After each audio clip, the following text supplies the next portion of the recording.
கட்சி மாட்டிக்கிச்சு, எப்படி முழிக்கிறாங்க பாருங்க. வாங்க அண்ணா, நீங்களாவது போய் வாங்குங்க. மதிப்பிற்கும் மரியாதைக்கும் உரிய நடுவர் அவர்களே, இங்கே உள்ள சான்றோரே ஆன்றோரே, உங்கள் அனைவருக்கும் என் பணிவின் வணக்கங்கள். நடுவர் அவர்களே, பக்தியில சிறந்தது ஆண்களா பெண்களா என்று ஒரு வினா தொடுத்த போது பக்திக்கு தேவை தாழ்மை, பக்திக்கு தேவை இல்லாதது பெருமை, அந்த பக்திக்கும் ஆண்களுக்கும் சம்பந்தமே இல்லை என்று எனக்கு முன்பு பேசிய சகோதரர் ஸ்பென்சரிடமிருந்தே தெரிகிறது. ஏனென்றால் பக்தி ஆண்களுக்கே வராது. ஒரு கலெக்டரோட மனைவி SSLC தான் படிச்சிருப்பா. ஆனா கலெக்டரை கல்யாணம் பண்ணதுனால கலெக்டர் அம்மானதானே சொல்லுவீங்க. அப்போ பெண் படிக்கலைங்கிறது உங்க மேட்டிமைத்தனமா இல்லையா? ஒன்று. இரண்டாவது, நாங்க 3 பேரும் இங்க வெட்டித்தனமா ஊர் சுத்திக்கிட்டு இருக்கோமா? நாங்க 3 பேரும் உமக்கும் தான் வேர்வை வடிஞ்சு விழுந்துகிட்டு இருக்கே, எங்களை பார்த்து வெட்டி வேர்வை சிந்துகிறீர்கள் என்று சொல்ல உங்களுக்கு எவ்வளவு அகந்தை இருக்கும்? அந்த அகந்தைக்கு எப்படி இங்க பக்தி வரும்? கேட்டா சோறு கூட ஊட்ட தெரியலையா பெண்களுக்கு? உங்க அம்மா உங்களுக்கு சோறு ஊட்டாமல வளர்த்திருப்பாங்க? கண்ணே மணியே என்று கொஞ்சி நிலவப்பாரு கோழியப்பாரு என்று என்னெல்லாம் கதைகளை சொல்லி உனக்கு சோறு ஊட்டி இருப்பாங்க. சோத்துல உப்பு போட்டுட்டாமா, சோத்துல கல்லு கிடக்குதான், அது என்ன பாவமாயா? அது என்ன தவறா? அத பாவம்னு பைபிள்ல போட்டிருக்கா?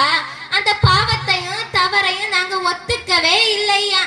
நமக்கெல்லாம் சாப்பிடும் போது சோத்துல கல்லு கிடக்குதா?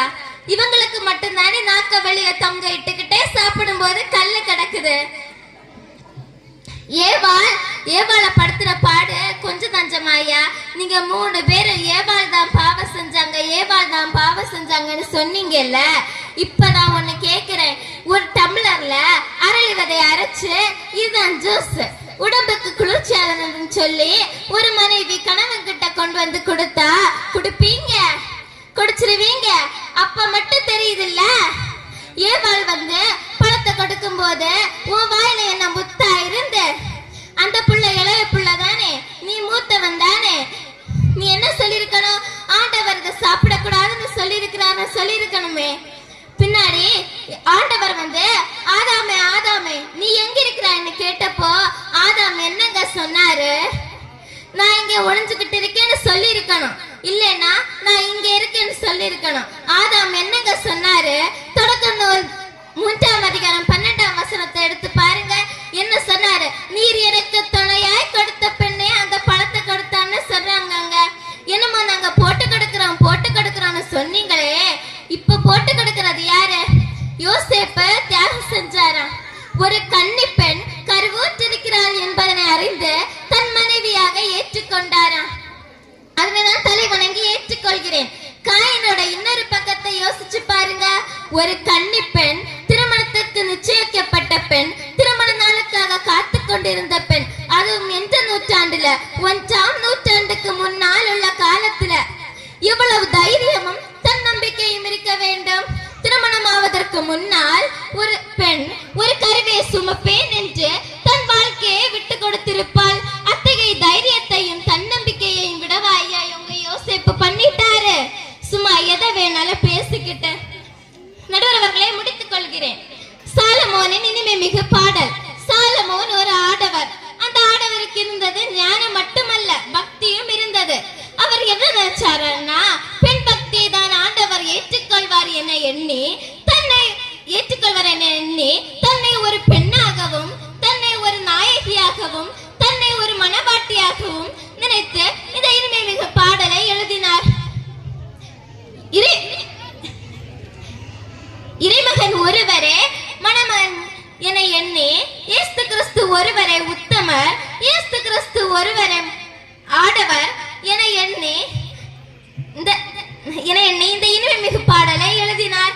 எனவே நடுவர் அவர்களே, பக்தியிலே சிறந்தது பெண்களே என்று கூறி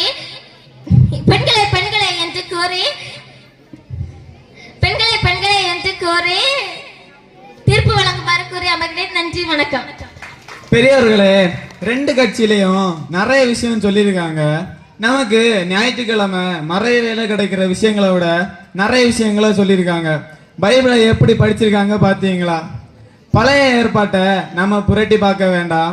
புரட்டி பார்த்தாலும் அதுக்கு ஏற்ற நேரம் கிடைக்காது. அதனால நேரடியா புதிய ஏற்பாட்டுக்கு போயிடுவோம். அடுத்து பரிமள தைலம் பூசுறதுக்கு போனது யாரு? பெண்கள் தான். தூதர்கள் முதல்ல காட்சி கொடுத்தது யாருக்கு? பெண்களுக்கு தான்.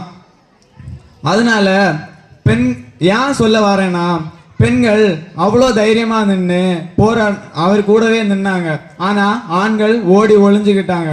அதுக்குன்னு ஆண்களையும் குறைச்சு சொல்ல முடியாது. ஆண்களும் நிறைய பேர் உயிரை கொடுத்துருக்காங்க. அதனால ஆண்களுக்கு 49 பாயிண்டும் பெண்களுக்கு 51 பாயிண்டும் கொடுக்குறேன்.